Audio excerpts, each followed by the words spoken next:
Hello hello hello hello hello. नमस्कार। मैं आप सभी का स्वागत करता हूँ हमारे YouTube चैनल एक्स स्क्वायर पर। तो कैसे हैं आप? उम्मीद करता हूँ बढ़िया होंगे और एकदम मस्त होंगे। तो चलिए शुरू करते हैं। हम अलजेब्रा पढ़ रहे थे, अलजेब्रा में हम आगे बढ़ते हैं। ठीक है, अलजेब्रा में हम आगे बढ़ते हैं। थोड़ी सी हम सही डालना चाहेंगे मार्कर के अंदर ताकि आपको दिक्कत ना हो। उसके बाद हम आगे बढ़ने की इजाज़त लेंगे आपसे। ठीक है, शुरू करें। देखो भाई, आज हम पढ़ने वाले हैं पोलिनोमियल। पोलिनोमियल आप हेडिंग लगाइए कॉपी के अंदर। पोलिनोमियल को हिंदी में बोलते हैं बहुपद। क्या बोलते हैं? बहुपद। ठीक है, तो शुरू करते हैं। कॉपी पेन उठा लीजिए, चाय वाय पी के आ जाइए। जो नहीं नहाए हैं वो नहा धो के आ जाइए। हम नहा चुके हैं बिल्कुल, हमने नहा लिए धो लिए। ठीक है, अब शुरू करते हैं। मज़ा आएगा आज की क्लास में। मज़ा नहीं आया तो पैसे वापस कर देंगे आपको। ठीक है, इस बात की हमारी गारंटी है। तो शुरू करते हैं। हेडिंग लगाइए। अरे यार, ये टेबल भी, टेबल को इधर कर देते हैं, अभी बैठने के लिए चाहिए ना हमें। लो भाई, ठीक है, शुरू करता है।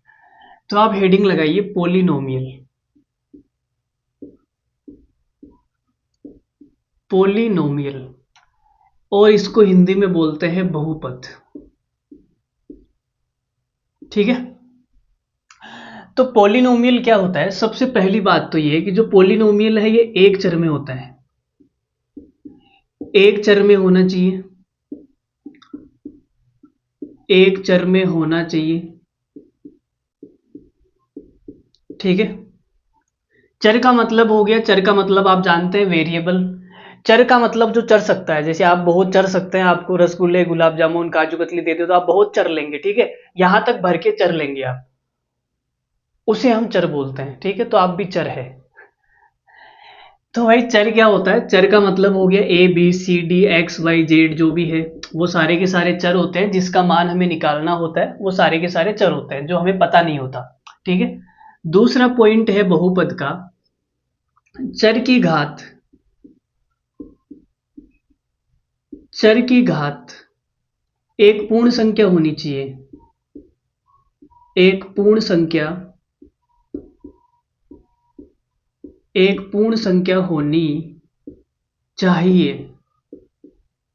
मुझे तुम चाहिए। ठीक है, तो होनी चाहिए। पूर्ण संख्या को इंग्लिश में क्या बोलते हैं? Whole number. Whole number. ठीक है, पूर्ण संख्या कौन कौन सी होती है? जीरो से स्टार्ट होती है, जीरो एक दो तीन चार, ऐसे करते करते अनंत तक। ठीक है, तो ये पूर्ण संख्या होती है। तो हमारा बहुपद हो गया। मैं उदाहरण देता हूं। मैंने आपकी छाती पे उदाहरण लिखे भाई। देखो, पहला उदाहरण क्या है? पहला उदाहरण है एक्स की घात 3 plus x square plus x plus 4। तो आप बोलोगे सर ये बहुपद है, क्योंकि पहली बात तो क्या है, एक चर में होना चाहिए। तो एक्स के अलावा कुछ नहीं है, एक चर है बिल्कुल। फिर है चर की घात एक पूर्ण संख्या होनी चाहिए। तो यहाँ पे एक है, यहाँ पे दो है, यहाँ पे तीन है, और यहाँ पे जीरो है। ठीक है, जहाँ पे कुछ नहीं होता वहां पे एक्स की घात जीरो भी लिख सकते हैं। अगर आप किसी की घात जीरो करोगे तो हमेशा एक आएगा, और उसको हम क्या बोलेंगे? ठीक है, एक्स की घात जीरो को एक बोलेंगे। दूसरा एग्जाम्पल देखो भाई, मैंने लिख दिया एक्स की घात 100 प्लस एक्स की घात 3 प्लस एक्स प्लस 2। तो ये भी बहुपद है, ये भी हमारा बहुपद है, ये भी हमारा बहुपद है। एक चर के अंदर है, एक्स के अंदर है, चर की घात एक पूर्ण संख्या है। ठीक है, तीसरा देखो भाई, मैंने लिखा X square plus Y square plus Z square. क्या ये बहुपद है क्या? तो आप बोलोगे सर बहुपद मतलब एक चर में होना चाहिए। ठीक है, क्या होना चाहिए? एक चर में होना चाहिए। तो ये बहुपद नहीं है, यहाँ पे तीन चर आ गए, एक्स वाई जेड। ठीक है, आप आगे जाओगे तो आपको पता लगेगा कि ये भी बहुपद है। ठीक है, हमारे जो सिलेबस में है वो केवल एक चर वाला बहुपद है। ठीक है, दो चर वाला बहुपद सिलेबस में नहीं है, तीन चर वाला बहुपद भी सिलेबस में नहीं है। ये आगे की चीजें हो गई। ठीक है, हायर लेवल मैथ की बात हो रही है, तो वहां हमें एसएससी पास करना है, हमें इतना आगे नहीं जाना। ठीक है, तो फिलहाल के लिए आप इतना ही याद रख लो, पोलिनोमियल एक चर में होना चाहिए। होता तो दो चर में भी है, तीन चर में भी है, ये भी बहुपद है, लेकिन हमारे सिलेबस में नहीं है। ठीक है, तो मैंने आपकी जानकारी के लिए बता दिया, बाकी हम उसी बात पे वापस आते हैं। बहुपद एक चर में होना चाहिए, यहाँ पे तीन चर है, इसका मतलब ये बहुपद नहीं है। ठीक है, अगला एग्जाम्पल देखो, x की घात -2 प्लस x प्लस 3, क्या ये बहुपद है क्या? तो आप बोलोगे सर बहुपद की घात पूर्ण संख्या होनी चाहिए, यहाँ पे -2 आ गई, ये बहुपद नहीं है। अगला एग्जाम्पल देखो, 1/x² प्लस x प्लस 3, क्या ये बहुपद है क्या? तो आप बोलोगे सर x की घात स्क्वायर बटे में है, ये ऊपर जाएगी तो माइनस हो जाएगी, ऊपर जाएगी तो क्या हो जाएगी? माइनस, तो ये बहुपद नहीं है। ठीक है, ये बहुपद नहीं है। अगला एग्जाम्पल देखो, छठा एग्जाम्पल, मैंने कहा √x प्लस 5x प्लस 3, क्या ये बहुपद है क्या? तो आप बोलोगे ये बहुपद नहीं है, क्योंकि अंडर रूट का मतलब होता है घात 1/2। अगर किसी का अंडर रूट लगा हुआ है, अंडर रूट का मतलब होता है घात में 1/2। ठीक है, तो ये बहुपद नहीं है, क्योंकि बहुपद की एक पूर्ण संख्या होनी चाहिए घात, यहां पे बटे में आ गई, तो ये बहुपद नहीं है।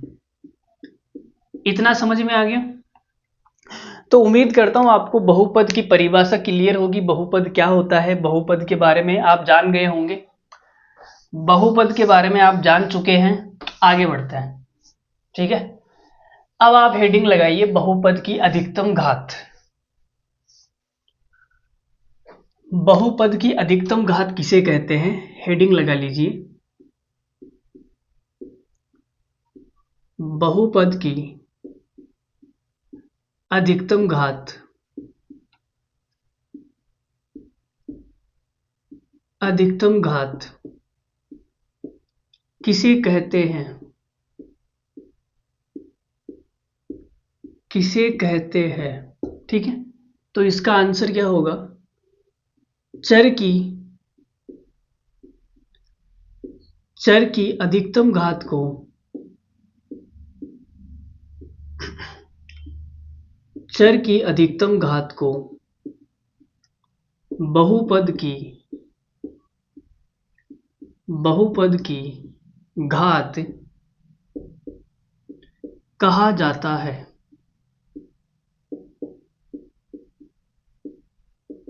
ठीक है, अब आपको समझ में नहीं आया होगा, मैं कुछ उदाहरण देके आपको समझाना चाहूंगा।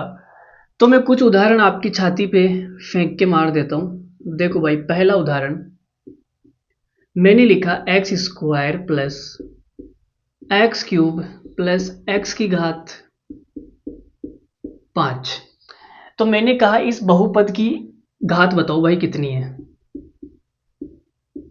इस बहुपद की घात बताओ कितनी है। तो आपका उत्तर होगा, आपने कहा बहुपद की घात क्या होती है, तो चर की जो अधिकतम घात होती है उसी को बहुपद की घात कहा जाता है।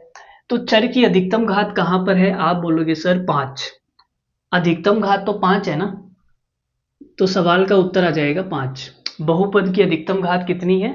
5 है, तो बहुपद की घात 5 हो गई। दूसरा उदाहरण देखो, x की घात 100 plus x² plus 3 plus 4x की घात 101, इस बहुपद की घात कितनी है भाई? इस बहुपद की घात कितनी है मुझे बता दो।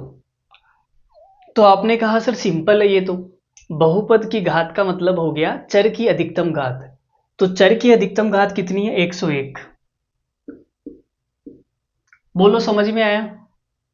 अरे बोलो भाई समझ में आया इतना? अगर इतना समझ में आ गया तो आगे बढ़ने की इजाजत हम लेंगे आपसे। देखो भाई, अब आप आगे हेडिंग लगाइए रेखिक बहुपद। ठीक है, रेखिक बहुपद।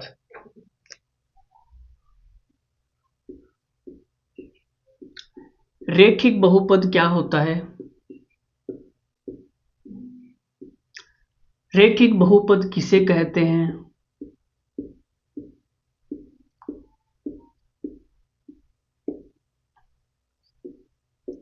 तो सवाल का उत्तर हो जाएगा बहुपद की अधिकतम घात या बहुपद की घात, बहुपद की घात 1 है तो उस बहुपद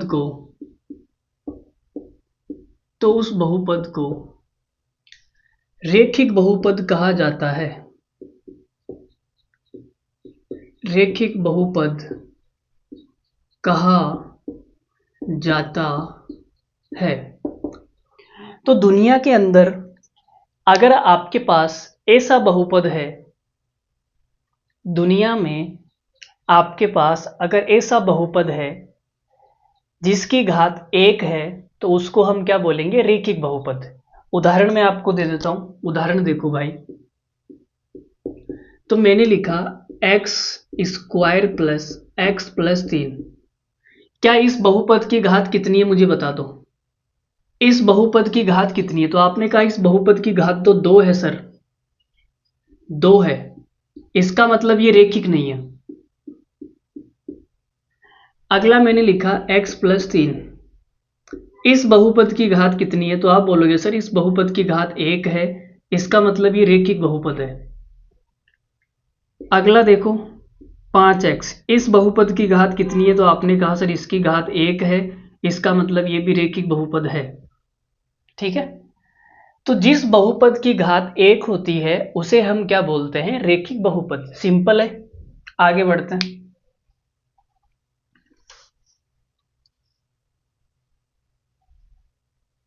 आगे देखो भाई,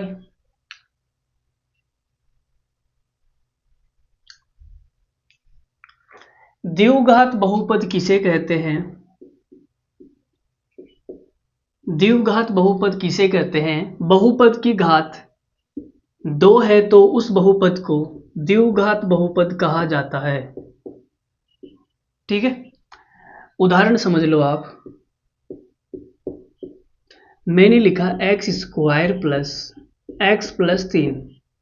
इस बहुपद की घात कितनी है? तो आप बोलोगे सर इस बहुपद की घात 2 है, इसका मतलब ये द्विघात बहुपद है।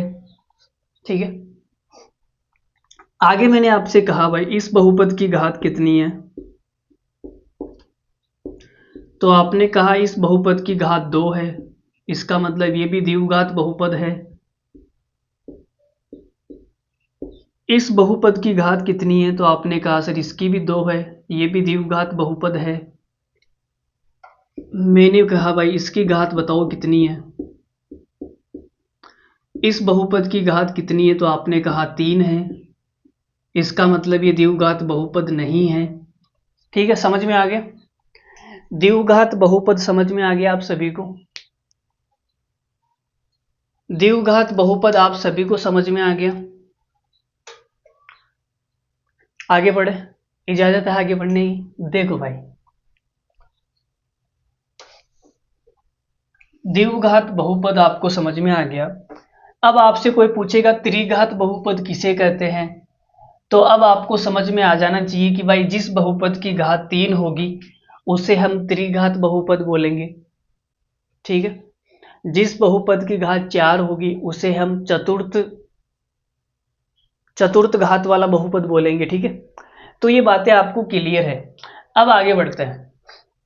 अब देखो भाई मैं आपको बता रहा हूं समीकरण क्या होती है। समीकरण जैसे मैंने एक रेखिक बहुपद लिखा, एक रेखिक बहुपद मैंने लिखा और अगर मैं उसके बराबर में 0 लगा दूंगा तो ये क्या बन जाएगी? समीकरण।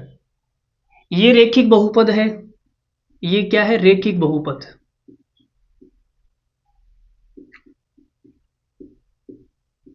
अगर इस रेखिक बहुपद के बराबर में 0 लगा दूंगा तो ये मेरे पास क्या बन जाएगा? ये बन जाएगा रेखिक समीकरण। क्या बन जाएगा? रेखिक समीकरण। ठीक है, अगर मैं यहां पे लिखूं एक द्विघात बहुपद, मैंने एक द्विघात बहुपद लिखा, ये क्या है भाई? ये है द्विघात बहुपद।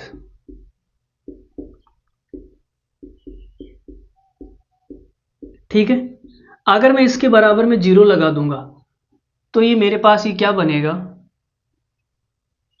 ये बन जाएगा द्विघात समीकरण। तो अब आपको समझ में आ गया होगा द्विघात समीकरण क्या होता है। ये क्या बन जाएगा, बराबर में जीरो लगाते ही द्विघात समीकरण।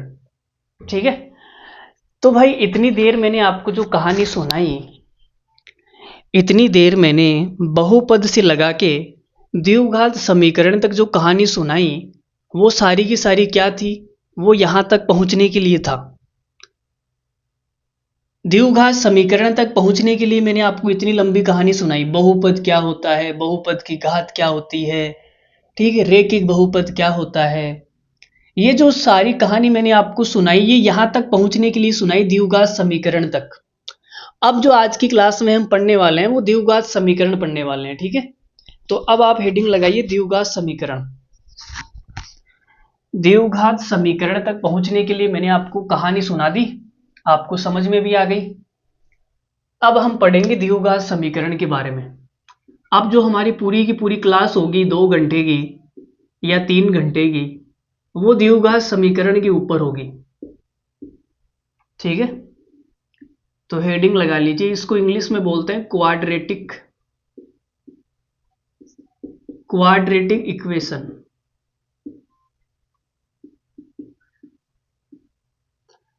क्वाड्रेटिक इक्वेशन, ठीक है। तो भाई देखो द्विघात समीकरण क्या होती है। तो अभी आपने पढ़ा कि सर चर की जो घात है ना वो 2 होनी चाहिए, चर की जो अधिकतम घात है वो कितनी होनी चाहिए, वो 2 होनी चाहिए, 3 तो नहीं होनी चाहिए। अगर 3 हो गई तो वो त्रिघाती बहुपद बन जाएगा, त्रिघाती समीकरण हो जाएगी। तो 2 होनी चाहिए। इसकी गुणा में कुछ भी हो सकता है, ए एक्स वाला पद हो सकता है और कोई संख्या हो सकती है। ठीक है, बराबर में 0 आना चाहिए तभी तो समीकरण बनेगी भाई। तो ये क्या है, ये द्विघात समीकरण का सामान्य रूप है। द्विघात समीकरण का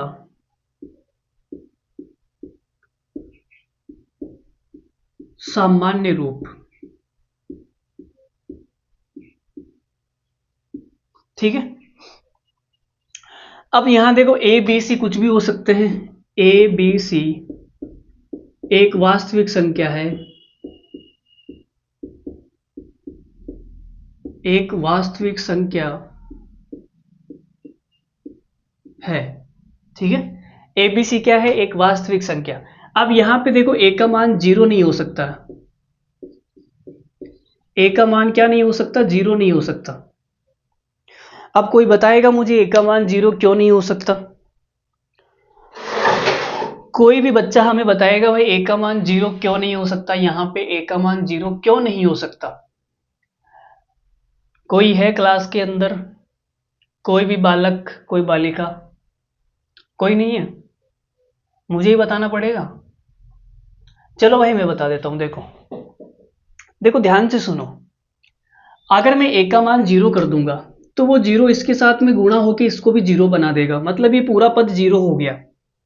अगर ये पूरा 0 हो गया तो बचेगा इतना सा, तो ये बी एक्स प्लस सी बचेगा। क्या ये द्विघात समीकरण है क्या?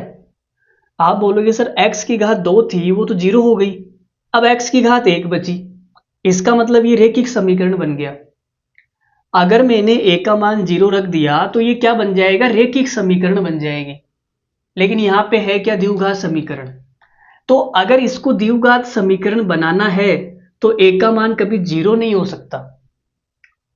अगर आपको द्विघात समीकरण चाहिए तो एक्स स्क्वायर का जो गुणांक है a वो कभी 0 नहीं हो सकता भाई। समझे मेरे लल्लू, समझे? ठीक है, नहीं समझे, चलो कोई बात नहीं। तो आपको कहानी समझ में आ गई होगी, आगे बढ़ते हैं। अब मैं कुछ एग्जाम्पल देता हूं आपको और उसमें एबीसी के मान बताना क्या होंगे। ठीक है, कुछ एग्जाम्पल देखो। मैंने लिखा 5x square plus 3x plus 4 बराबर 0, 2x square minus 4 minus 8x बराबर 0, 5x minus 4 plus 2x square बराबर 0। अगला एग्जाम्पल है 2x स्क्वायर माइनस 8 बराबर 0, 5x² प्लस 4x बराबर 0। छठा एग्जाम्पल है 7x² बराबर 0। ठीक है, तो ये 6 एग्जाम्पल आपके सामने हैं। आपको a का मान बताना है, क्या होगा a का मान क्या होगा, b का मान क्या होगा और c का मान क्या होगा। तो आपने कहा सर द्विघात समीकरण का जो रूप होता है वो ये होता है, मतलब x² के साथ में जो चिपका हुआ रहेगा वो a का मान रहेगा, x² के साथ में जो चिपका हुआ रहेगा वो a का मान रहेगा, x के साथ में जो चिपका हुआ रहेगा वो b का मान रहेगा। ठीक है, और जो किसी के साथ में चिपका हुआ नहीं रहेगा, बेचारा अकेला रहेगा, ठीक है, वो क्या होगा, c का मान होगा। तो आपने कहा सर x² के साथ में 5 चिपका हुआ है तो a का मान 5 हो गया, x के साथ में 3 चिपका हुआ है तो b का मान 3 हो गया, और जो अकेला है वो बेचारा c। ठीक है, यहां a का मान कितना है, a का मान 2, b का मान कितना है, x के साथ में चिपका हुआ b का मान होता है -8, और c का मान कितना है, c का मान जो अकेला है बेचारा -4। x के साथ में चिपका हुआ b का मान होता है b का मान 5, c का मान -4 और a का मान 2। यहां a का मान कितना है, 2, b का मान क्या होता है, x के साथ में चिपका हुआ b का मान। तो आपने कहा सर इसमें तो x वाला पद ही नहीं है, x वाला पद ही नहीं है, इसका मतलब वो 0 है, b का मान 0, c का मान कितना है -8। यहाँ a का मान कितना है 5, b का मान कितना है 4, c का मान कितना है, तो आपने कहा सर c तो है ही नहीं यहाँ पे, इसका मतलब वो क्या है 0। यहाँ a का मान कितना है 7, x वाला है नहीं मतलब 0, c वाला भी है नहीं मतलब 0। तो ये कहानी समझ में आई। ABC का मान बता दोगे, दुनिया का कोई भी सवाल आपके सामने होगा तो आप ABC का मान बता दोगे, क्या होगा बोलो, बता दोगे। ठीक है, एक एग्जाम्पल और देता हूं मैं, आपको समझ में आ जाएगा पक्का, नहीं आया तो पैसे वापस कर देंगे आपके। देखो भाई,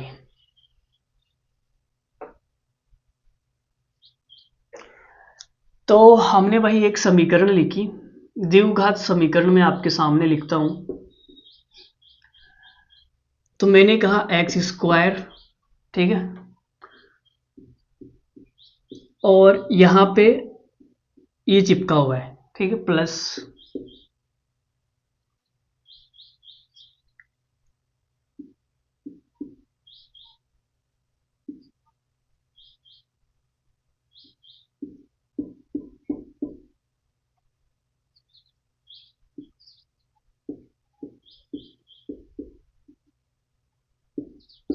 बराबर 0। ये एक द्विघात समीकरण आपके सामने है। तो यहाँ पे a का मान क्या होगा, तो x² के साथ में जो चिपका हुआ रहेगा वो a का मान होगा। तो आपने कहा सर a का मान क्या हो गया, लो जी भाई ये a का मान आ गया। b का मान क्या होगा, जो x के साथ में चिपका हुआ रहेगा वो b का मान होगा, और जो किसी के साथ में चिपका हुआ नहीं है, जो बेचारा अकेला है, सॉरी ये बेचारा नहीं है बेचारी है, बेचारी अकेली है, किसी के साथ में नहीं चिपका हुआ, तो ये क्या होगा, c का मान। अब समझ में आ गया। अब दुनिया का कोई भी सवाल आपके सामने होगा, a b c का मान बता दोगे। ठीक है, चलो अब हम आगे बढ़ते हैं, ठीक है। देखो भाई, तो यहां पे मैं एक बहुपद लिखता हूं,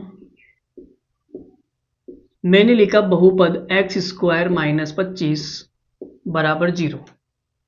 यहां सॉरी, बहुपद में बराबर 0 नहीं आता, यहां मैं समीकरण लिखता हूं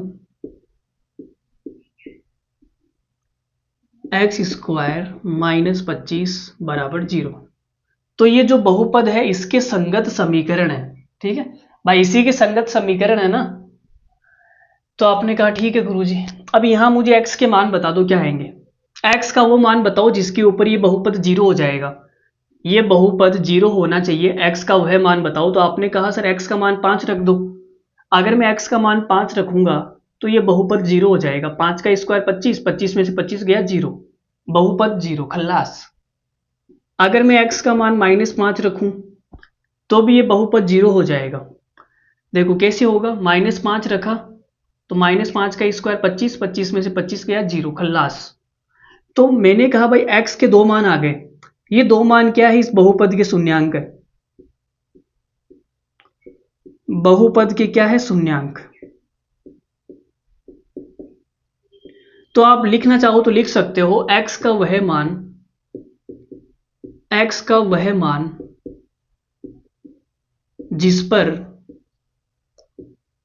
जिस पर बहुपद शून्य हो जाए, बहुपद शून्य हो जाए, उसे बहुपद का शून्यांक कहते हैं। उसे बहुपद का शून्यांक कहते हैं। आप चाहो तो यहां भी देखो समझ सकते हो, इसका संधि विच्छेद करो। इसका संधि विच्छेद क्या होगा, शून्य प्लस अंक। ठीक है, इसका मतलब बहुपद का शून्य प्लस अंक।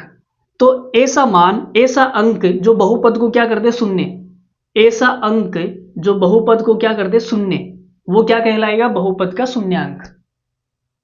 अब यहां देखो ये शून्यांक समीकरण में जाते ही मूल बन जाएगा। ये जो शून्यांक है समीकरण में जाते ही क्या बन जाएगा, मूल। जैसे यहां से मैं x का मान निकालूंगा, कितना आएगा, तो x बराबर आएगा प्लस माइनस √25। तो x का मान आएगा ±5। तो मैंने भाई x का मान निकाल लिया ±5। ये क्या है, समीकरण के मूल है भाई, समीकरण के मूल, समीकरण के मूल। अब मूल का मतलब हो गया कि इसके ऊपर समीकरण 0 हो जाएगा। x का वह मान जिसके ऊपर समीकरण क्या हो जाए, 0। जैसे 5 रख के देखो, 5, 25, 25 में से 25 गया 0, 0 बराबर 0। तो यहां पे आप लिखना चाहो तो लिख लो x का वह मान, x का वह मान जिस पर समीकरण शून्य हो जाए, समीकरण शून्य हो जाए, उसे समीकरण का मूल कहते हैं। समीकरण का मूल कहते हैं। तो ये मैंने आपको डिफरेंस समझा दिया। वैसे मोटा मोटा आप देखना चाहो तो मूल और शून्यांक एक ही चीज होता है, लेकिन मैंने डीपली डिफरेंस समझा दिया आपके। अब अगर आपसे पूछे कि भाई शून्यांक क्या होता है, मूल क्या होता है, तो आप बोल सकते हो भाई जो शून्यांक है ना वो बहुपद के होते हैं और जो मूल है वो समीकरण के होते हैं। समझे? होता तो वैसे एक ही है, आप देख सकते हो, देखिए एक ही बात है, लेकिन फर्क समझो, छोटा सा फर्क है। मूल तो समीकरण का होगा, शून्यांक बहुपद का होगा। समझ में आई बात? तो समझ में आ गई होगी कहानी। अब हम आगे बढ़ते हैं, ठीक है। अब हम क्या बढ़ते हैं, आगे बढ़ते हैं। देखो भाई आगे अगली हेडिंग लगाओ, बहुपद के कितने शून्यांक होंगे। बहुपद के कितने शून्यांक होंगे, कितने शून्यांक होंगे, ठीक है। तो इसका उत्तर क्या होगा, बहुपद की अधिकतम घात के बराबर शून्यांक होंगे। मतलब कि बहुपद की जितनी अधिकतम घात है उसके उतने ही शून्यांक होंगे, ठीक है। जैसे अभी मैंने बहुपद लिखा था x² - 25, तो इस बहुपद की घात कितनी है, तो आप बोलोगे सर बहुपद की घात है 2, तो इसके शून्यांक भी कितने होंगे, 2 होंगे। 2 कौन कौन से होंगे, एक तो x बराबर 5 होगा, दूसरा x बराबर -5 होगा, बताया था अभी। अगर मैं यहाँ पे लिख दूँ x की घात 3 plus 8x plus 4x plus 5, तो इस बहुपद की अधिकतम घात कितनी है? तो आपने कहा सर अधिकतम घात 3 है, तो इसके शून्यांक कितने होंगे? तो इसके शून्यांक भी 3 होंगे भाई। अब कौन कौन से होंगे वो तो निकालना पड़ेगा, लेकिन होंगे कितने? 3 होंगे, पहला दूसरा तीसरा 3 होंगे। 3 कौन कौन से होंगे वो निकालना पड़ेगा, ठीक है। तो समझ में आ गया। इसी प्रकार समीकरण के अंदर भी है, इसी प्रकार समीकरण के अंदर भी है, ठीक है। समीकरण की जो अधिकतम घात होगी उसके उतने ही मूल होंगे, लेकिन हमारा टारगेट तो द्विघात समीकरण पढ़ना है भाई। हमारा जो टारगेट है वो क्या पढ़ना है? द्विघात समीकरण। तो द्विघात समीकरण में कितनी घात होती है? अधिकतम 2, तो उसके मूल भी कितने होंगे? 2। अब वो 2 कौन कौन से होंगे वो निकालना पड़ेगा, तो निकालते हैं। देखो भाई,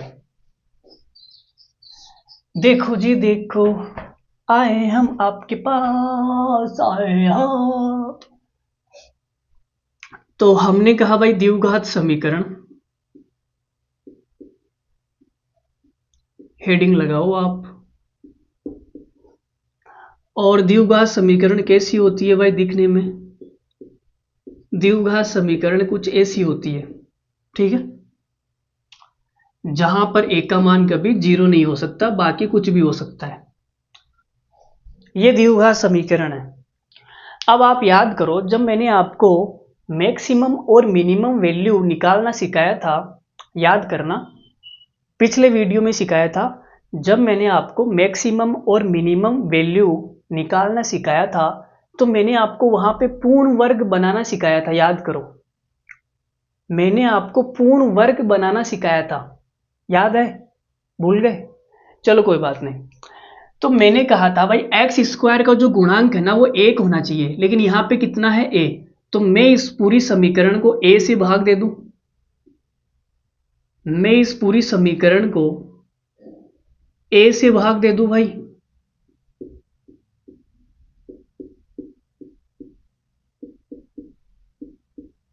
ठीक है।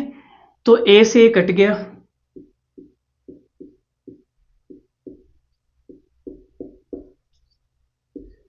जीरो में किसी का भी भाग दोगे क्या आएगा? 0 ही आएगा, ठीक है। अब मैंने आपको कहा था जो भी x का गुणांक होगा उसका आधा कर देना, तो भाई b बट्टा a का आधा करना है। आधा करना है मतलब 2 का भाग देना पड़ेगा, तो b बट्टा 2a, तो ये क्या बनेगा? b बट्टा 2a का होल स्क्वायर, और फिर मैंने कहा था इसका स्क्वायर घटाना भी है, तो b बट्टा 2a का स्क्वायर घटाना भी है, और ये c बट्टा a। तो ये पूर्ण वर्ग बना लिया भाई हमने। पूर्ण वर्ग बनाना मैंने मैक्सिमम मिनिमम वैल्यू, मैक्सिमम और जो मिनिमम वाली क्लास है उसके अंदर मैंने सिखाया था, ठीक है, आप भूल गए होंगे। अब देखो हम इसको ऐसे लिख सकते हैं, देखो ये वाली बात और ये वाली बात सेम है। अगर आपको विश्वास नहीं हो रहा, ये वाली जो चीज लिखी हुई है और ये वाली जो चीज लिखी हुई है दोनों सेम है। बताऊं कैसे? यहां पे देखो a प्लस बी का होल स्क्वायर का सूत्र लगा दो, a प्लस बी का होल स्क्वायर का सूत्र लगा दो आप, ठीक है। तो देखो लगाते हैं, तो मैंने कहा a का स्क्वायर प्लस b का स्क्वायर प्लस 2ab,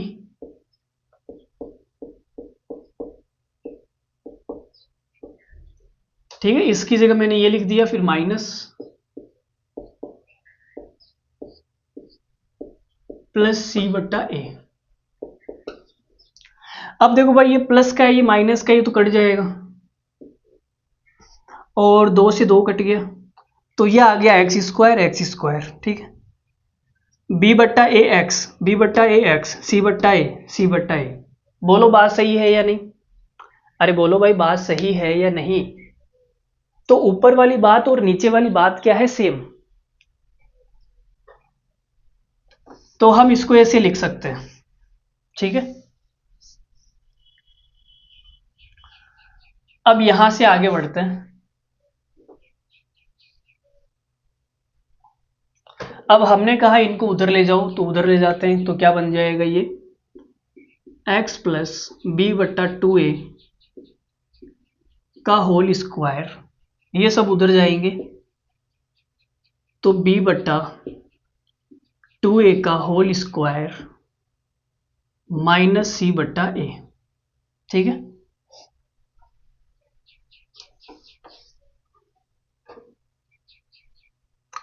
अब देखो, अब ये स्क्वायर उधर जाएगा तो अंडर रूट लग जाएगा, x प्लस बी बट्टा 2a का होल स्क्वायर बराबर, ये क्या हो गया बी स्क्वायर बट्टा 2 का स्क्वायर 4, ए का स्क्वायर माइनस सी बट्टा ए। ठीक है, आप यहां एलसीएम ले लो, एलसीएम कितना आएगा 4a स्क्वायर, तो ये बचेगा बी स्क्वायर माइनस ए का भाग देंगे तो 4a बचेगा, 4a सी से गुणा होगा। ठीक है, b बट्टा 2a का होल स्क्वायर। अब ये स्क्वायर उधर जाएगा तो प्लस माइनस अंडर रूट लगेगा,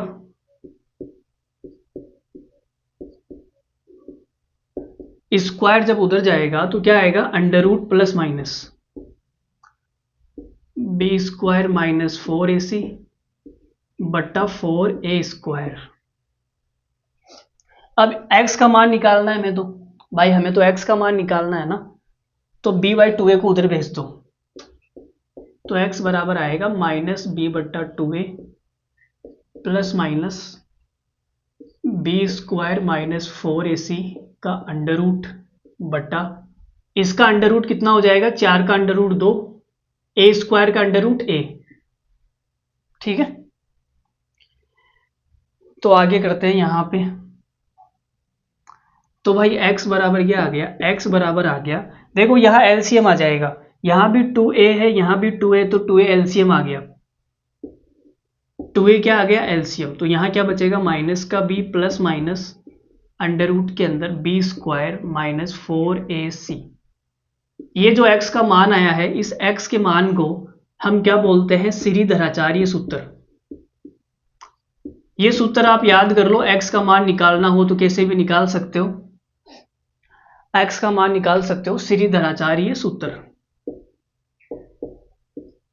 ठीक है, x के दो मान आएंगे, एक बार तो प्लस लेने पर, एक बार माइनस लेने पर, समझ गए, तो श्रीधराचार्य सूत्र बोला जाता है इसको। ये श्रीधराचार्य सूत्र आया कैसे, मैंने आपको बता दिया, ये किसी काम का नहीं है, ठीक, काम का बस ये सूत्र है, कोई भी सवाल आएगा ये सूत्र काम आएगा, समझ गए। चलो भाई आगे बढ़ते हैं, जैसे एक छोटा सा सवाल देता हूं मैं आपको, छोटा सा सवाल है आपके सामने, तो मैंने कहा भाई एक्स स्क्वायर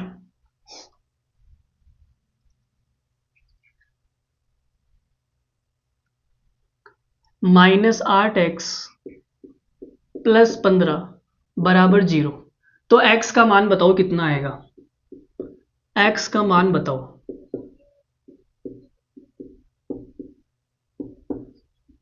x का मान बताना है। ठीक है, x का मान का मतलब हो गया इसका मूल बताना है। भाई x का मान क्या होता है, मूल ही तो होता है भाई, ये समीकरण किस वैल्यू पर 0 होगी, x का मान का मतलब हो गया इसके मूल बताओ, तो मूल बताने इसके, तो बताते हैं भाई x की जगह में क्या रखूं कि ये 0 बन जाए, x की जगह में क्या रखूं कि ये 0 हो जाए, इसके मूल क्या है, कैसे बताऊं यार, मेरे दिमाग में नहीं आ रहा, मैंने सोच लिया, नहीं आ रहा, कैसे बताऊं।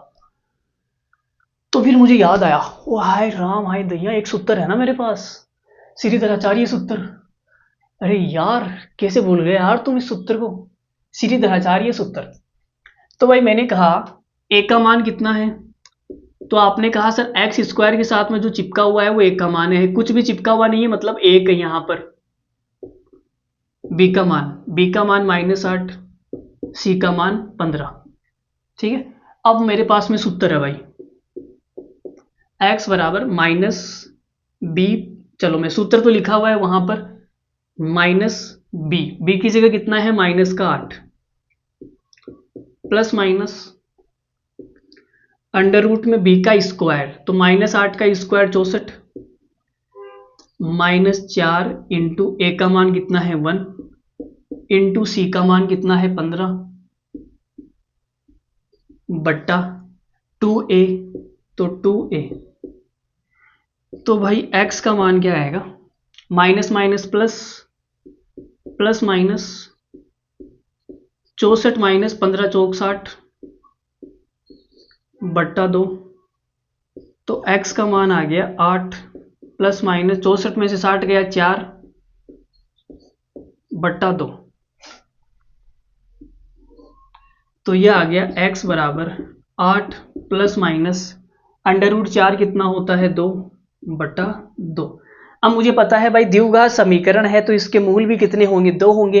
अगर त्रिघात समीकरण है तो इसके मूल भी 3 होंगे। अगर चतुर्थ घात वाली समीकरण है तो इसके मूल भी 4 होंगे।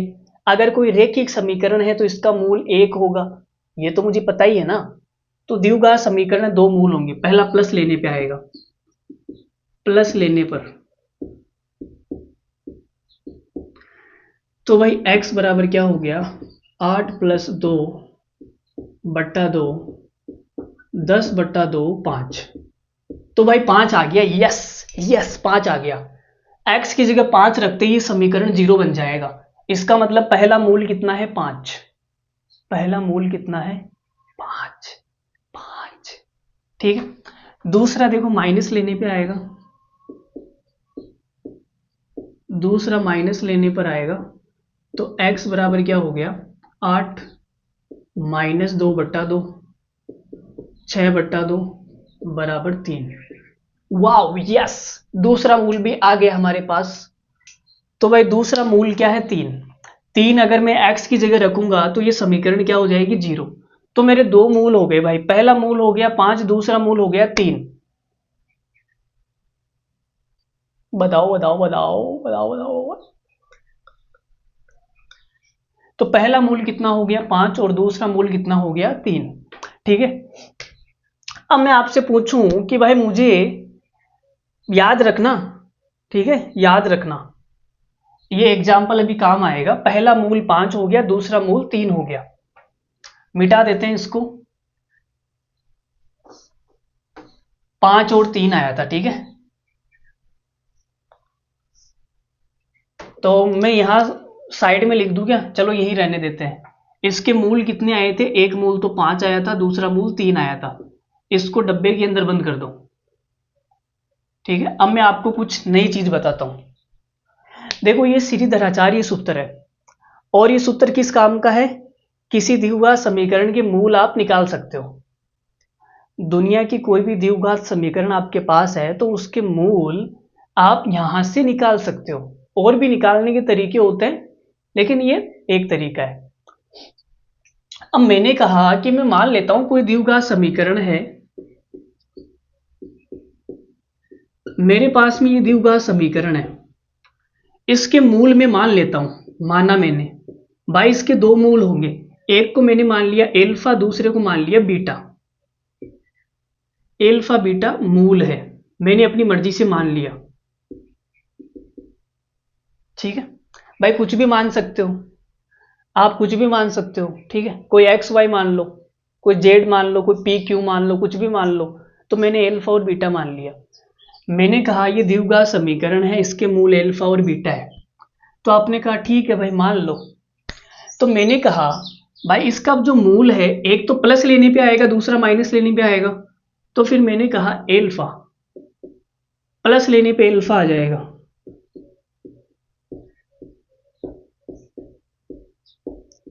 बट्टा 2a।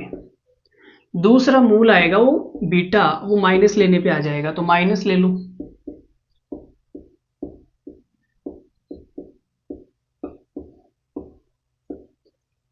तो दोनों मूल आ गए भाई, ठीक है। अब मैं आपसे पूछना चाहूं कि मूलों का योग बताओ, दोनों मूलों का योग बताओ कितना आएगा। एल्फा और बीटा का योग कितना आएगा, कोई बता सकता है। एल्फा और बीटा का योग। देखो मैं बताता हूँ, तो मैंने कहा भाई इन दोनों को जोड़ना है, ठीक है, इन दोनों को जोड़ना है, माइनस का B plus B square minus 4ac बट्टा 2a plus minus B square minus 4ac बट्टा 2a। दोनों मूलों को जोड़ दिया, एल्फा और बीटा, तो ये प्लस माइनस तो माइनस बन जाएगा, ठीक है। अब देखो एलसीएम आ जाएगा, यहाँ पे 2a है, यहाँ भी 2a है, तो एलसीएम 2a आ जाएगा। तो भाई एलसीएम आ गया 2a, ये लो लस से 2a आ गया, प्लस से लेके मैंने जोड़ दिया। अब आप बोलोगे सर ये देखो प्लस का है और ये यहाँ देखो माइनस का है, तो ये कट जाएगा, तो मूलों का योग कितना आएगा, माइनस का बी माइनस का बी माइनस का 2b बट्टा 2a, 2 से 2 कट गया, तो मूलों का योग कितना आ गया, माइनस का बी बट्टा a। यहां तक बात समझ में आई क्या? ये जो मैंने सूत्र निकाला है मूलों के योग का सूत्र माइनस का बी बट्टा a, आपको समझ आया क्या? समझ आ गया होगा। मैं यहां लिख देता हूं मूलों का योग माइनस का बी बट्टा a, हिंदी में भी लिख लो चाहो तो, मूलों का योग माइनस का बी बट्टा a। कैसे आया वो मैंने बता दिया, ठीक है। अब एक होता है मूलों का गुणनफल, एक होता है मूलों का गुणनफल, ठीक है। ये एल्फा मूल है, एल्फा सॉरी ये हमारा बीटा है और ये हमारा एल्फा है, इन दोनों को गुणा करना है, तो एल्फा गुणा बीटा, मूलों का गुणनफल कितना आएगा, मूलों का गुणनफल कौन बताएगा?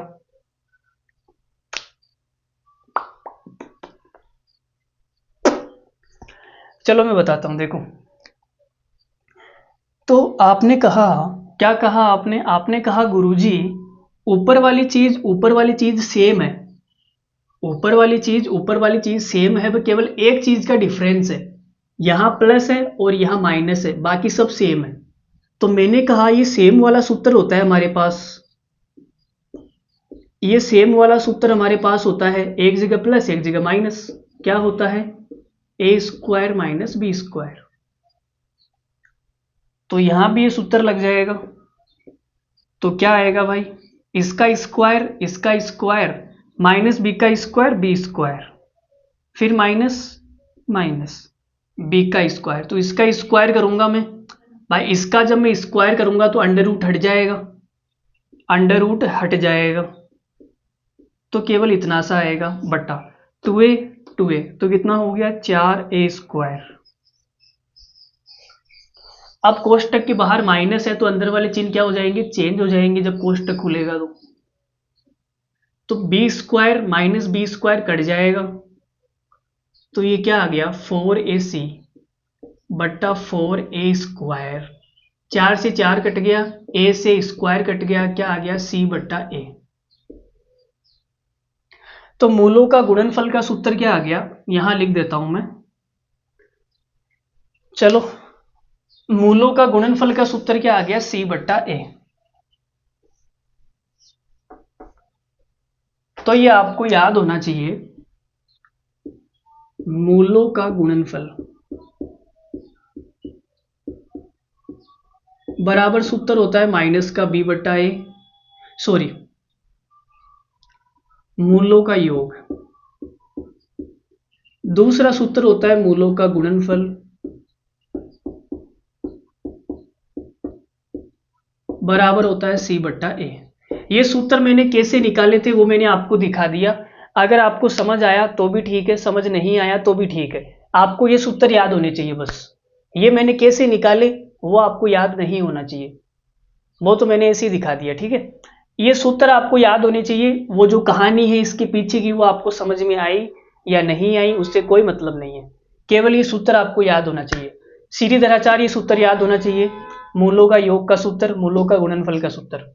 अब देखो ये सवाल हमने करा था, तो यहाँ पे देखो मूल कितना आया, यहाँ पे सूत्र लगा के चेक करते हैं,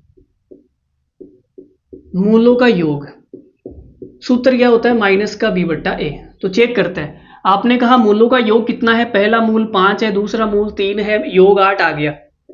अब इस सूत्र से निकालो माइनस b का मान कितना है, माइनस का 8, a का मान कितना है 1। तो क्या ये सूत्र सही है, क्या बराबर आ गया। गुणनफल का सूत्र लगा के देख लो, मूलों का गुणनफल 5 और 3 15 हो गया, बराबर c का मान कितना है 15, a का मान कितना है 1। तो क्या सूत्र सही है, क्या बताओ, सूत्र सही है क्या। अरे बोलो भाई सूत्र सही है क्या। चलो आगे बढ़ते हैं, कुछ बातें और रह गई वो खत्म कर लेते हैं, उसके बाद हम सवाल करेंगे। उसके बाद क्या करेंगे, हम सवाल। ठीक है, मैं पानी पी लेता हूँ, 1 मिनट आप रुकिए, थोड़ा सा जरा रुकिए, पानी पी के आते हैं। देखो भाई आगे बढ़ते हैं। तो अब तक हमने क्या क्या सीख लिया। हमने पहला सीख लिया कि मूल क्या होते हैं। पहले हमने क्या सीखा, मूल क्या होते हैं, ये हम सीख चुके हैं। ठीक है, दूसरा मूल कैसे निकालते हैं, श्रीधराचार्य सूत्र से निकालते हैं, वो हमने सीख लिया।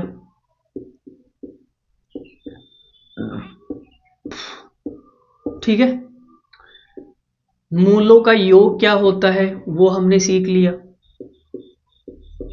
मूलों का योग हमने सीख लिया। मूलों का गुणनफल क्या होता है वो हमने सीख लिया। ठीक है, तो भाई इतनी बातें हम सीख चुके हैं। ठीक है, अब हम क्या सीखेंगे, मूलों की प्रकृति। मूलों की प्रकृति, तो मूलों की प्रकृति के बारे में हम सीखने वाले हैं। प्रकृति का मतलब हो गया कि मूल धनात्मक होंगे या ऋणात्मक होंगे, या मूल परिमेय होंगे या मूल अपरिमेय होंगे, या मूल वास्तविक होंगे या मूल काल्पनिक होंगे, ये सब सीखेंगे। तो मूल कैसे होंगे, उसका नेचर क्या होगा, उसकी प्रकृति क्या होगी, उसके बारे में हम सीखने वाले हैं। तो वो कैसे सीखेंगे,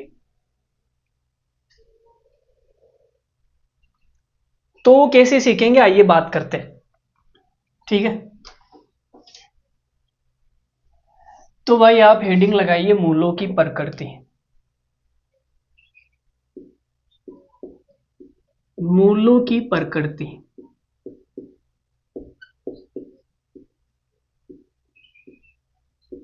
इसको इंग्लिश में बोलते हैं नेचर ऑफ रूट्स। मूल को क्या बोलते हैं, रूट। मूलो मतलब बहुवचन, रूट्स। ठीक है, मूलों की प्रकृति। तो अभी हमने एक सूत्र पढ़ा था, श्रीधराचार्य सूत्र, b² - 4ac बट्टा 2a। तो जो मूलों की प्रकृति होती है ना, वो एक चीज पे डिपेंड करती है। किस चीज पे डिपेंड करती है, वो इस चीज पे डिपेंड करती है, b² - 4ac पर। b² - 4ac पर।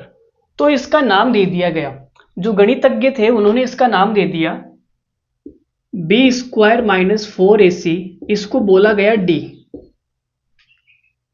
डी का मतलब क्या हो गया, डी का मतलब हो गया डिस्क्रिमिनेंट। डिस्क्रिमिनेंट हिंदी में बोलते हैं विविक्तकार। विविक्तकार, तो आपसे बोला जाए विविक्तकार क्या होता है, डी, तो b² - 4ac। ठीक है, चलो, तो इसकी जगह मैं डी लिख दूं, कोई फर्क थोड़ी पड़ेगा, हटा के डी लिख दूं। अरे बोलो भाई डी लिख दूं क्या। चलो एक बार के लिए मैं थोड़ा सा इसको मिटाता हूं।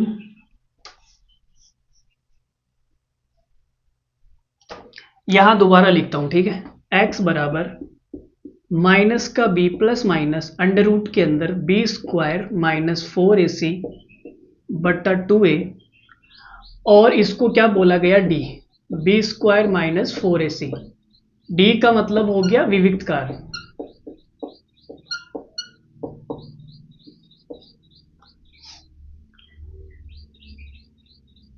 तो मैं इसको हटा के d लिख देता हूं, यहां मैं d लिख देता हूं, ठीक है। यहां मैंने क्या लिख दिया, d। अब भाई नेचर ऑफ रूट्स देखो, तो आपने कहा ये तीन बातों पे डिपेंड करेगा। हो सकता है d का मान धनात्मक हो, 0 से बड़ा हो। भाई जो d है इसका मान 0 से बड़ा हो सकता है, धनात्मक, 0 से बड़ा कुछ भी आ सकता है। हो सकता है d का मान 0 ही हो जाए, d का मान क्या हो जाए, 0 ही हो जाए। या फिर हो सकता है d का मान 0 से छोटा हो जाए, हो सकता है, क्यों नहीं हो सकता, ठीक है। तो हमने कहा जब d का मान 0 से बड़ा होगा, ये संख्या जब d से, ये जो d है 0 से बड़ी है, तो इसके दो मूल आएंगे, ठीक है। एक बार प्लस करने पर, एक बार माइनस करने पर। तो यहां मैं लिख सकता हूं मूल, मूल वास्तविक होंगे। भाई मूल तो वास्तविक संख्या ही होंगे, मूल वास्तविक, मूल वास्तविक तथा अलग अलग होंगे। भाई एक बार प्लस लूंगा तो अलग आएगा, माइनस लूंगा तो अलग आएगा। तो मूल वास्तविक और भिन्न भिन्न होंगे, ठीक है। एक बार प्लस लूंगा तो अलग आएगा, माइनस लूंगा तो अलग आएगा। दो मूल आएंगे वो भी अलग अलग, प्लस लेने पर माइनस लेने पर। डी का मान 0 से बड़ा होगा तब। तो मूल वास्तविक और भिन्न भिन्न होंगे। अब आपने कहा डी का मान 0 हो जाए, अगर मैं डी का मान 0 कर दूं, अगर मैं डी का मान 0 कर दूं तो 0 का अंडर रूट तो 0 ही होता है। डी का मान 0 कर दिया मैंने, लो, अब 0 का तो कोई मतलब ही नहीं है। तो आपने कहा सर 0 कर दिया तो 0 करने से तो कोई फर्क ही नहीं पड़ेगा, ये तो 0 हो गया, खेल ही खत्म हो गया। तो इसके दो मूल आएंगे, प्लस लोगे तो भी वही आएगा, माइनस लोगे तो भी वही आएगा। भाई 0 को प्लस करो चाहे माइनस करो, कोई फर्क थोड़ी पड़ेगा। तो हमने कहा भाई पहला मूल भी सेम आएगा, दूसरा मूल भी सेम आएगा। तो डी का मान 0 होगा तो हम बोलेंगे मूल समान होंगे। मूल अलग अलग नहीं, समान होंगे। यहां मूल भिन्न भिन्न आ रहे थे अलग अलग, यहां मूल समान होंगे, समान होंगे और वास्तविक भी होंगे, और वास्तविक भी होंगे,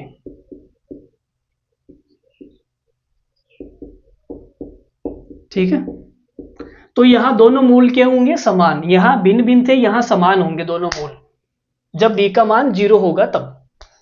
अब डी का मान 0 से छोटा हो गया, अगर डी का मान 0 से छोटा हो गया, जैसे मैंने कहा -4 आ गया, तो अंडर रूट के अंदर माइनस की संख्या आती है वो तो काल्पनिक हो जाता है। अंडर रूट के अंदर अगर कोई माइनस की संख्या आ गई तो भाई वो तो काल्पनिक हो गया। तो हम यहां लिख देंगे मूल काल्पनिक होंगे, मूल काल्पनिक होंगे, ठीक है। मूल क्या होंगे, काल्पनिक।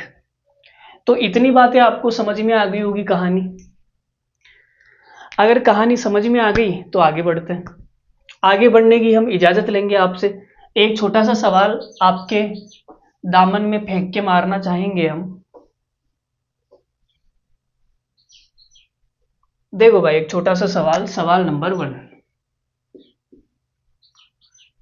सवाल नंबर 1, 1 मिनट आप रुकेंगे जरा, ओ जरा जरा रुकना रुकना रुकना।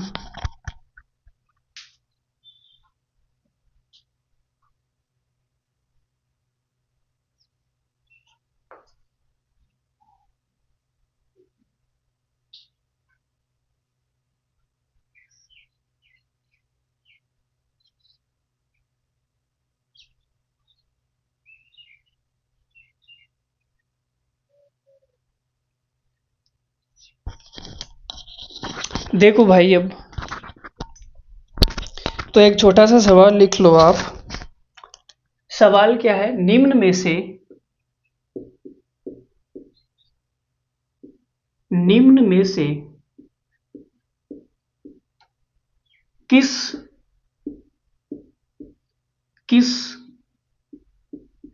द्विघात समीकरण के वास्तविक मूल है। ठीक है, तो पहला ऑप्शन है ए, 3x² माइनस 5x प्लस 2 बराबर 0। 3x² माइनस 4x प्लस 2 बराबर 0। 4x² माइनस 3x प्लस 2 बराबर 0। 5x² माइनस 2x प्लस 2 बराबर 0। तो ये चार ऑप्शन आपके सामने हैं और आपको बताना है कि कौन सी द्विघात समीकरण है जिसके मूल वास्तविक है। वास्तविक का मतलब हो गया काल्पनिक नहीं होने चाहिए। ठीक है, मूल वास्तविक होने चाहिए, काल्पनिक नहीं होने चाहिए। तो देखो भाई, डी का मान निकालते हैं। डी का मान कैसे निकलेगा? विविक्त कार b² माइनस 4ac। तो भाई निकालते हैं, पहले के निकालते हैं, पहले के। तो आपने कहा b² मतलब -5 का स्क्वायर 25 माइनस 4, ए का मान हो गया 3, सी का मान हो गया 2। तो ये क्या आएगा? 25 माइनस 4 तिया 12, 12 दूनी 24।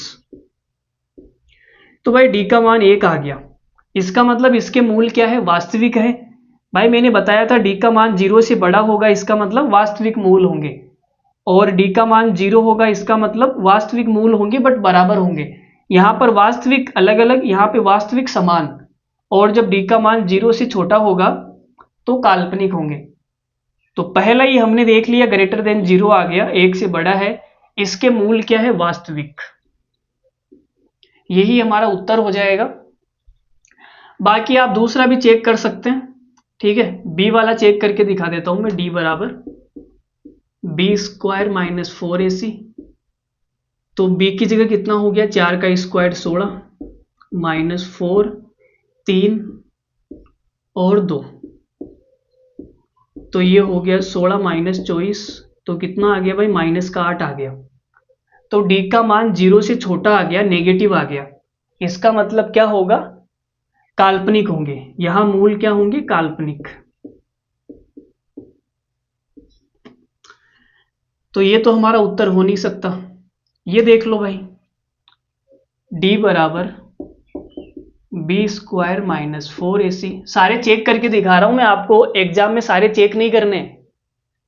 पहला आंसर हमारा मिल गया, वही टिक करके दूसरे सवाल पे जाना है। ये नहीं कि तुम एग्जाम में सारों को चेक करूंगा, मैं तो सारों को चेक करूंगा, चेक करूंगा, चेक करूंगा, चेक करूंगा, ऐसे मत करना। वहां मैं तो यहां चलो क्लास ले रहा हूं तो दिखा रहा हूं। ठीक है, सी को चेक कर लो।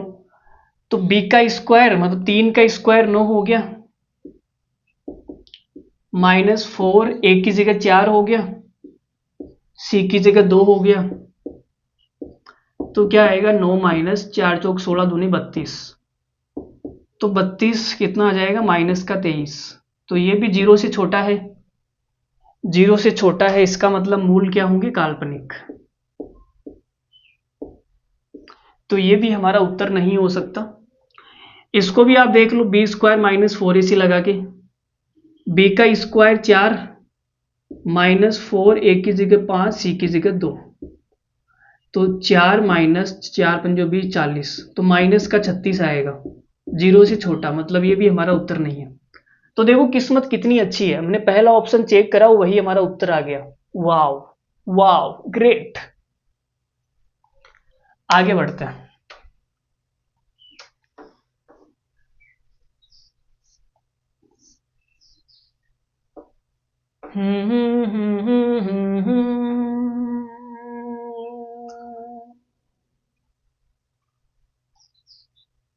देखो भाई दूसरा सवाल देखो आप। दूसरा सवाल मुझे थोड़ा सा हार्ड लग रहा है, थोड़ा सा हार्ड लग रहा है, शायद आपको समझ में आए या नहीं आए पता नहीं, थोड़ा सा मुश्किल सवाल है यार, थोड़ा सा थोड़ा सा थोड़ा सा। देखो भाई मैं वापस समझाता हूँ आपको, ध्यान से सुनना, ठीक है। हमने आपको बताया मूलों की प्रकृति,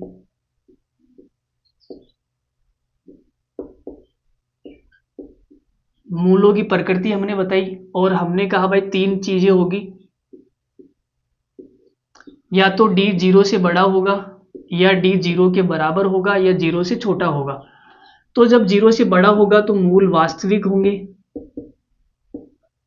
और मूल अलग अलग होंगे, ठीक है, भिन्न भिन्न। दूसरा हमने बताया डी जीरो के बराबर होगा तो मूल वास्तविक होंगे, लेकिन अलग अलग नहीं होंगे, समान होंगे, दोनों के दोनों मूल बराबर होंगे। डी जीरो से छोटा होगा तो काल्पनिक होंगे, ठीक है। अब यहां पे एक चीज और देख लो आप,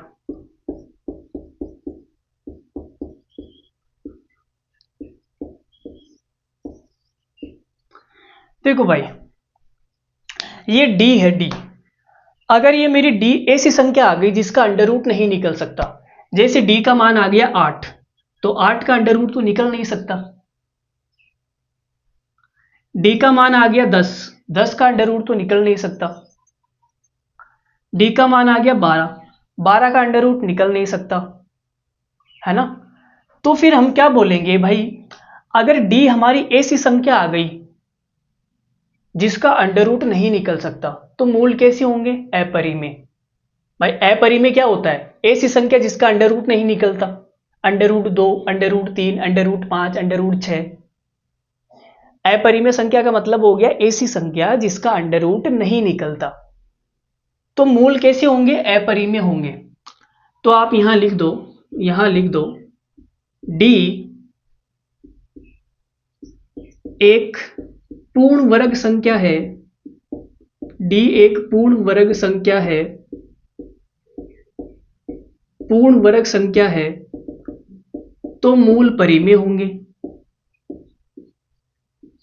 पूर्ण वर्ग का मतलब हो गया जिसका अंडर रूट निकल सकता है, 1, 4, 9, 16, 25, 36, 49, 64, 81, 100, 121। तो पूर्ण वर्ग संख्या का मतलब जिसका अंडर रूट निकल सकता है, तो जी अंडर रूट निकल गया तो मूल परिमेय होंगे।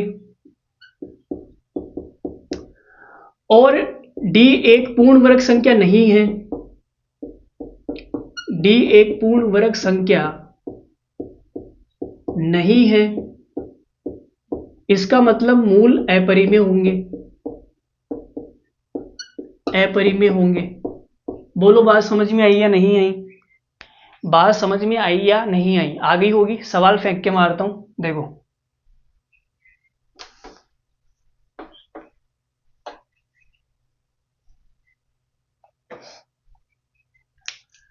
देखो भाई, द्विघात समीकरण,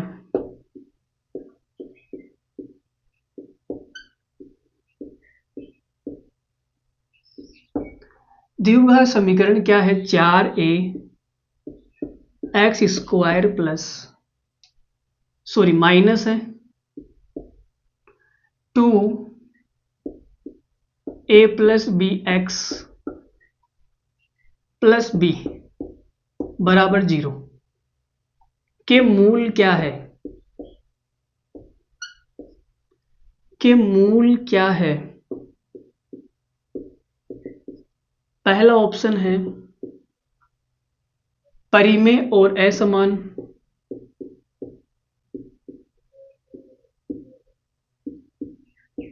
परिमेय और असमान। दूसरा ऑप्शन क्या है भाई, परिमेय और समान,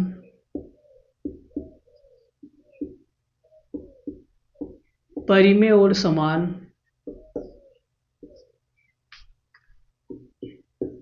अगला है सी, अपरिमेय और असमान, अपरिमेय और असमान। डी वाला क्या है, काल्पनिक। बताओ, देखिए इस सवाल का उत्तर बताओ। तो आपने कहा सबसे पहले हम डी निकालते हैं भाई, क्या निकालते हैं, डी। तो डी का फॉर्मूला क्या होता है, बी स्क्वायर माइनस 4ac बराबर, बी क्या होता है, एक्स के साथ में चिपका हुआ, बी क्या होता है, अरे भाई भूल गए क्या यार तुम, जो एक्स के साथ में चिपका हुआ बी, तो यहां एक्स के साथ में चिपका हुआ बी, तो बी क्या हो जाएगा, -2a+b, ये बी का मान हो गया। ठीक है, बी स्क्वायर माइनस 4, ए क्या होगा, एक्स स्क्वायर के साथ में चिपका हुआ ए होगा, तो 4a, सी क्या होगा, जो अकेला है वो सी होगा। ठीक है, तो भाई सोल्व करते हैं इसको, 2 का स्क्वायर हो जाएगा 4, और 2 का स्क्वायर 4 हो गया, a प्लस बी का होल स्क्वायर कितना होता है, a प्लस बी का होल स्क्वायर खोलना पड़ेगा क्या, a square plus B square plus 2ab, और ये माइनस 4 दूनी 8, 8ab। ठीक है, अब ये 4 अंदर गुणा होगा, तो ये क्या बनेगा, 4a square plus 4b square plus 8ab minus 8ab, 8ab cut गया, क्या आ गया, 4a square plus 4b square. ठीक है, तो देखो मूल काल्पनिक तो नहीं होंगे, काल्पनिक क्यों नहीं होंगे, दुनिया में आप किसी भी संख्या का स्क्वायर करना वो प्लस होगा, तो एक का स्क्वायर प्लस होगा, बी का स्क्वायर भी प्लस होगा, दुनिया में किसी भी संख्या का स्क्वायर करने पे वो प्लस बन जाता है, तो ये प्लस है, ये सारी की सारी जो संख्या है ये क्या है, जीरो से तो बड़ी आएगी, ए का मान कुछ भी हो, बी का मान कुछ भी हो, ये संख्या जीरो से क्या आएगी, बड़ी आएगी, इसका मतलब मूल काल्पनिक तो नहीं है। ठीक है, फिर आपने कहा सर मूल जीरो आए, अगर ये जीरो आता, डी का मान अगर जीरो आता तो मूल समान होते, अगर डी का मान जीरो आता तो मूल क्या होते, समान, इसका मतलब मूल समान भी नहीं होंगे, मूल समान भी नहीं होंगे, यहां लिखा हुआ है ना समान, समान भी नहीं होंगे। अब हमारे पास दो ऑप्शन है, या तो ए होगा या सी होगा। अब आपने कहा सर ये परिमेय होंगे या अपरिमेय, तो मैंने कहा था परिमेय तो तब होंगे ना जब अंडर रूट निकलेगा, अगर अंडर रूट निकलेगा ही नहीं तो परिमेय कैसे होंगे, तो बताओ इसका अंडर रूट निकल सकता है क्या, इसका अंडर रूट निकल सकता है क्या, 4a square plus 4b square, इसका अंडर रूट निकल सकता है क्या, अंडर रूट नहीं निकलेगा। भाई अगर ये पूरे का स्क्वायर होता तो अंडर रूट निकल जाता, लेकिन पूरे का स्क्वायर नहीं है ना, अलग अलग है, तो इसका अंडर रूट नहीं निकल सकता, अंडर रूट नहीं निकल सकता, इसका मतलब ये अपरिमेय होंगे, तो आंसर हो जाएगा सी, आंसर क्या हो जाएगा, सी। इस सवाल का जो आंसर होगा वो क्या होगा, सी होगा। ठीक है, मैं स्याही डाल लेता हूं, स्याही कम पड़ रही है हमारे पास।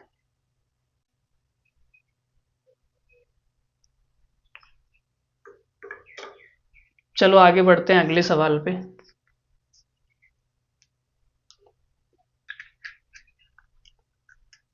देखो भाई,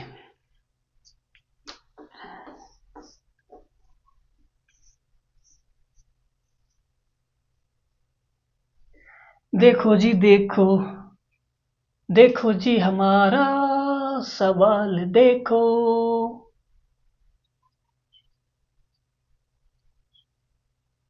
देखो जी देखो, देखो जी हमारा सवाल देखो। अगला सवाल क्या है भाई, अगला सवाल, अगला सवाल, अगला सवाल,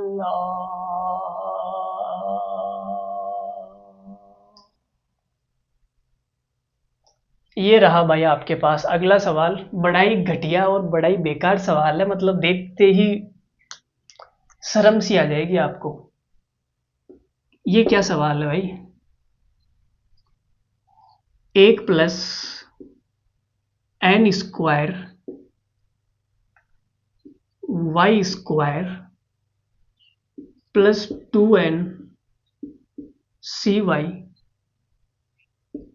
c² - a² बराबर 0 के मूल बराबर है, के मूल बराबर है। ठीक है, समीकरण के मूल बराबर है तो बराबर है तो पहला ऑप्शन क्या है, पहला ऑप्शन सी स्क्वायर बराबर 1 + n² और ये a²। दूसरा देखो बी, सी स्क्वायर बराबर 1 - a²। सी स्क्वायर बराबर 1 + n² + a²। डी है भाई सी स्क्वायर बराबर 1 + a²। बताओ दे, इसने कहा कि इस द्विघात समीकरण के मूल बराबर है तो कौन सा ऑप्शन सही है ये बताना है। इस द्विघात समीकरण के मूल बराबर है तो कौन सा ऑप्शन सही है वो बताना है। तो आपने कहा गुरुजी जब मूल बराबर होते हैं तो डी का मान 0 होता है।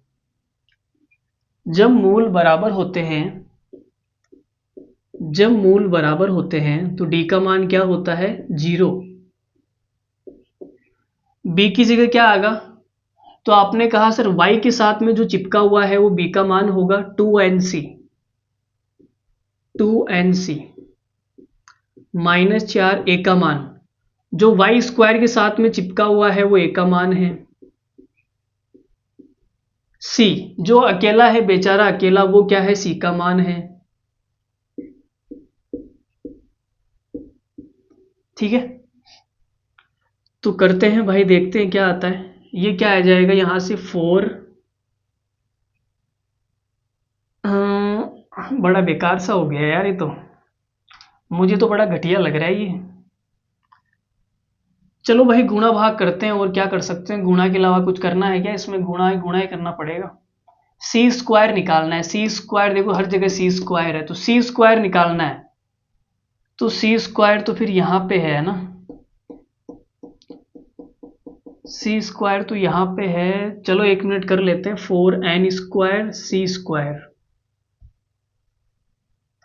-4 से अंदर गुणा कर दो 4। चलो इनको गुणा कर लो पहले, 1 से गुणा करेंगे तो ये होगा सी स्क्वायर -a²। n² से करेंगे तो ये बनेगा n², सी स्क्वायर -n² a²। ठीक है भाई, अब हम एक काम करते हैं, इसको इधर ले आते हैं, इसको उठा के इधर ले आते हैं 4n² c² को, तो ये माइनस हो जाएगा 4n² c²।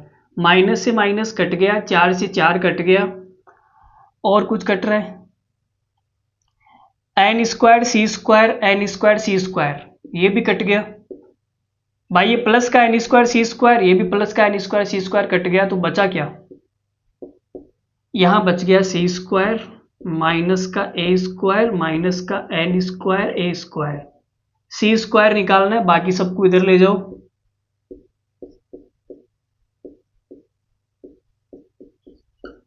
अब यहां से a² कॉमन आ जाएगा, बचेगा क्या, 1 + n² बराबर c²। तो ये भाई कौन सा ऑप्शन है, पहला आंसर है, पहला पहला पहला प्यार हमारा, पहला पहला प्यार हमारा, देखो भाई खूबसूरत कितना नहीं है। तो c² बराबर a² 1 + n², c² बराबर 1 + n² a²। ठीक है, चलो आगे बढ़ते हैं अगले सवाल के ऊपर। अगला सवाल कौन सा है, ये भी बड़ा घटिया ही सवाल लग रहा है मुझे तो, इतने घटिया घटिया सवाल कौन पूछता है यार, कोई सरल सरल भी पूछ लिया करो बच्चों से यार। देखो भाई, ये सवाल करवाने के बाद मैं जाऊंगा पानी पीने, ठीक है।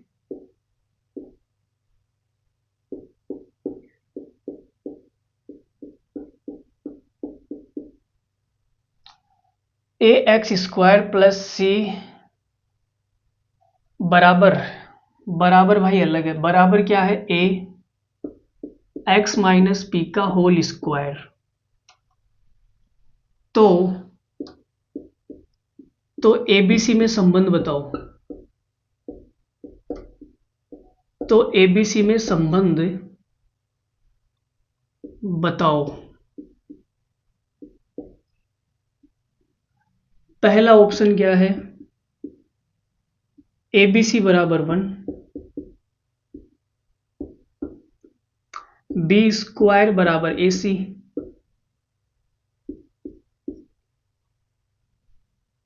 बी स्क्वायर बराबर 4AC, 2B बराबर A प्लस सी। करो भाई, देखिए कौन करेगा ये सवाल। ये सवाल करो, देखिए कौन करेगा। चलो देखो मैं बता देता हूं। तो सबसे पहले इसको द्विघात समीकरण बनानी पड़ेगी। क्या बनानी पड़ेगी? द्विघात समीकरण। द्विघात समीकरण क्या होती है? एक्स स्क्वायर के साथ में कुछ होना चाहिए, एक्स के साथ में कुछ होना चाहिए, कुछ सी अकेला रहेगा ये। तो ये जो फॉर्मेट आपको दिया हुआ इसको इस फॉर्मेट में लाना पड़ेगा भाई। एक्स स्क्वायर के साथ में कुछ चिपका हुआ होना चाहिए, एक्स के साथ में कुछ चिपका हुआ होना चाहिए और सी अकेला होना चाहिए बराबर में 0। तो आप बोलोगे सर एक्स यहाँ भी है, एक्स तो करना पड़ेगा, इसको एक जगह करना पड़ेगा। तो करते हैं। ये हो गया a x square plus B x plus c, ठीक है, बराबर क्या है? तो इसको खोलना पड़ेगा। ए एक्स माइनस पी, तो ये खुलेगा x square plus P square minus 2px, ठीक है।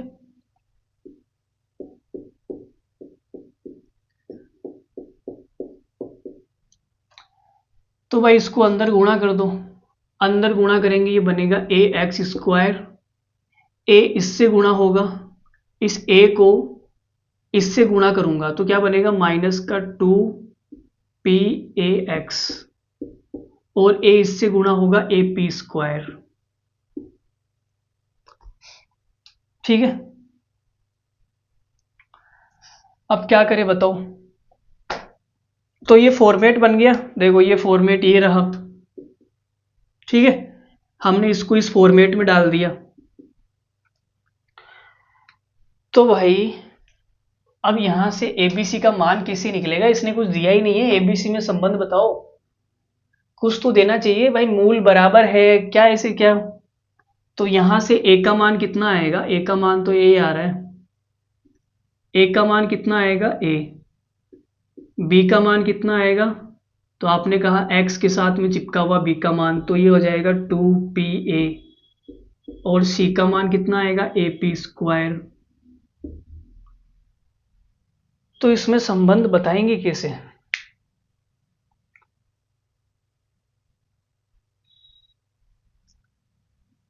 कुछ दिया हुआ ही नहीं है सवाल में। चलो मैं 1 मिनट देख लेता हूँ, 1 मिनट रुकना आप। क्या करेंगे इसमें? है क्या, मतलब क्या है?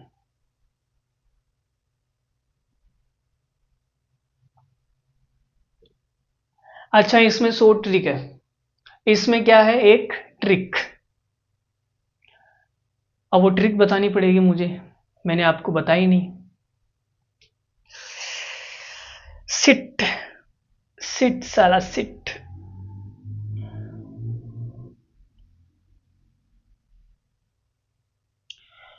चलो देखो मैं बता देता हूं, बतानी तो पड़ेगी।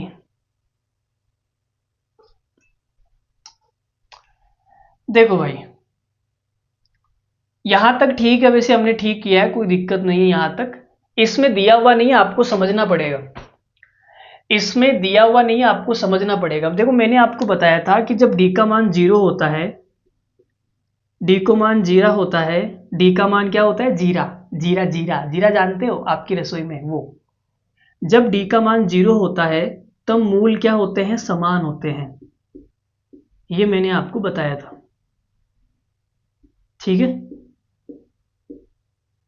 इसके साथ में एक बात और बतानी थी मुझे, जब मूल समान होते हैं तो वो क्या बनता है, पूर्ण वर्ग संख्या बनती है। वो जो द्विघात समीकरण है, वो जो द्विघात समीकरण है एक पूर्ण वर्ग बनेगा, पूर्ण वर्ग बनेगा।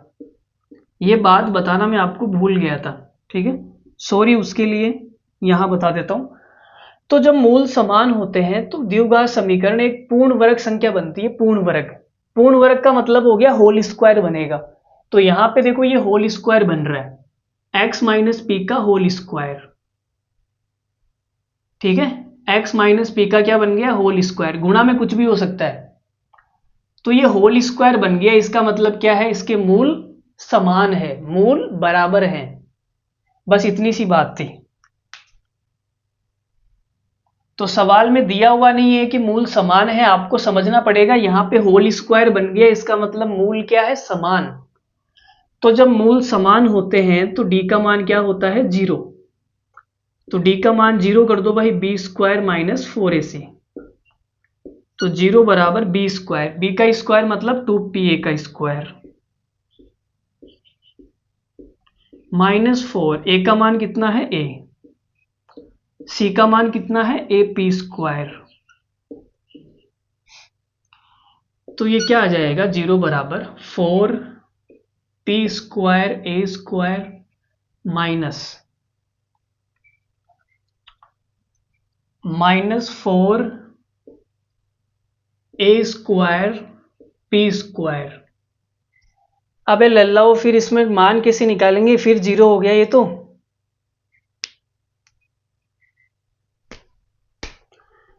मूल समान है तो अच्छी बात है, कोई दिक्कत नहीं है। एबीसी में संबंध बताओ। अच्छा, मूल समान है तो एबीसी में संबंध बताना है, A B C. Oh sit sit sit sit भाई, सिट सिट सिट। तो डी बराबर क्या होता है, 0। जब मूल समान होते हैं तो डी बराबर 0। तो डी का मान क्या होता है, बी स्क्वायर माइनस 4ac बराबर 0। ये 4ac उधर जाएगा तो माइनस की जगह प्लस का हो जाएगा। तो ये संबंध आएगा भाई, बी स्क्वायर बराबर 4ac। कौन सा ऑप्शन है, सी। सी हमारा करेक्ट आंसर है। बड़ा ही घटिया और महारद्दी सवाल था, ठीक है। क्या था, बड़ा ही घटिया और महारद्दी सवाल। इतना लंबा करने की जरूरत ही नहीं थी आपको, इतना लंबा करने की जरूरत ही नहीं थी आपको, आप इतना सा करते। सवाल आपके सामने आया, आपने कहा द्विघात समीकरण है बराबर, ये भी द्विघात समीकरण है। यहाँ पे होल स्क्वायर बन गया, इसका मतलब इसके मूल क्या होंगे, समान होंगे, बराबर होंगे। तो आपने कहा डी का मान 0 चिपका दो। डी का मान होता है बी स्क्वायर माइनस 4ac बराबर 0, ये उधर जाएगा, बी स्क्वायर बराबर 4ac। आंसर लगाया सी और आप आगे बढ़ जाते। इतना सा काम करना था इसके अंदर, और कितना टाइम पास करवा दिया इसने हमारा। चलो कोई बात नहीं, जो भी है। बाकी के सवाल कल करेगा। अरे बताओ भाई, बाकी के सवाल कल करेगा, आज के लिए इतना ही रखें। टाइम बहुत ज़्यादा हो गया, वैसे ज़्यादा तो नहीं हुआ लेकिन 12:30 हो गई है ना। आज के लिए इतना ही रख लेते हैं, बाकी हम कल कर लेंगे। तो यही ख़त्म करते हैं इसको, बाकी कल मिलते हैं अगली क्लास में, ठीक है। तो बाय बाय, धन्यवाद, थैंक यू वेरी मच। और ये चश्मा कैसा लग रहा है आप कमेंट करके बताना। मिलते हैं अगली वीडियो में, तब तक के लिए धन्यवाद, thank you very much, bye bye, good night, take care, ध्यान रखिए अपना, हंसते रहिए, हंसाते रहिए, बाय।